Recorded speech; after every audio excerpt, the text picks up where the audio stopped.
Mobile tipper জন্য কে কি dialogue শুনেন ফ্যামিলি থেকে? মোবাইলের ভিতরে ঢুকে যা, ভাত না খাইয়া মোবাইল খা।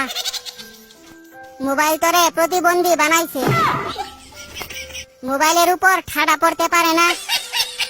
মরার পরেও মোবাইল দিয়া দিমু, চোখ লাগিয়ে দিয়ে টিপতেই আছে। পানি দিয়ে মোবাইল গিলে খা। নেশাখুরের মতো হইছে মোবাইল টিপতে টিপতে। হাত ব্যথা হইলে পা দিয়ে টিপ, মোবাইলে তোরে শেষ করছে। তুই কানা হয়ে যাইবি তো, এত টিপে মোবাইল নষ্ট হইতে পারে না।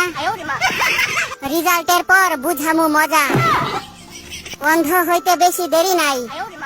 সারাদিন মোবাইলের মধ্যে কি দেখো? আমি বলুম না, আমার শরম করে।